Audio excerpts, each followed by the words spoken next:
accept the consequences of their decisions.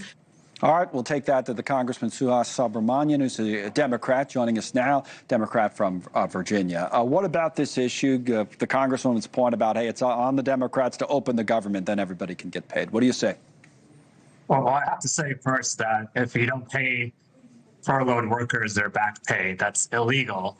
But it's more evidence to me that this administration is using this shutdown as an excuse to continue its attacks on the federal workforce, and I think wanted this shutdown. They had 6 months to come to the table with us and negotiate some sort of long-term solution to this, but instead they continue this process of going CR to CR, which makes it very unpredictable for the private sector even to do business. Certainly contractors do business with the federal government. And so here we are, once again, Republicans are in charge and there's a shutdown. And so something needs to change. Could be open, though, in fairness, right, if you did agree to another CR and had the negotiations during that interim period. Yeah, but they knew we were not going to agree to the same old.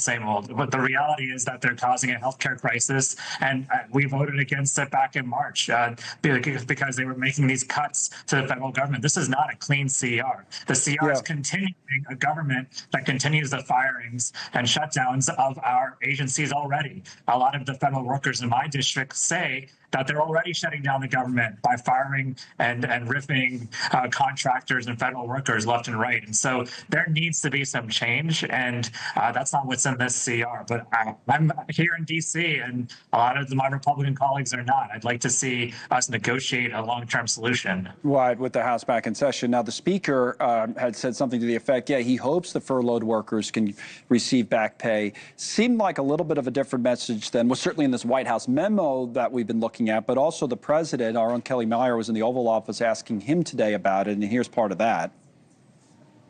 Well, you're going to have to figure that out, okay? Ask the Democrats that question. Just to follow up there, I mean, the law says that when the government is reopened, that workers will receive their back pay. So are you going to define the law there, or what do you? I follow the law, and what the law says is correct, and I follow the law.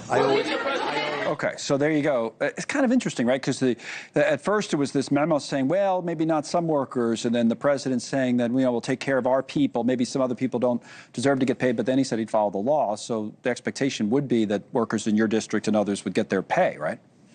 Well, first, this is not a president that follows the law. But second, he said to ask Democrats. Well, I'm a Democrat, and I say you pay furloughed workers their back pay that they're owed. I even have a bill to say we should be paying contractors, because contractors are doing the work even when they're being, one of the casualties of these shutdowns. And so, yeah, if the president cares what I think, pay the workers, and also let's stop this shutdown. He should come to the table. He knew that we would not support this CR. He knew that he could come to us with a bipartisan solution that would be wildly popular with the American people. We're talking about not doubling people's health care. Even Republicans are coming out supporting that. So why don't we end the shutdown, come up with a bipartisan solution? And if he cares about federal workers, why don't we actually protect federal workers by not firing them and not ripping them en masse like they have been all year long?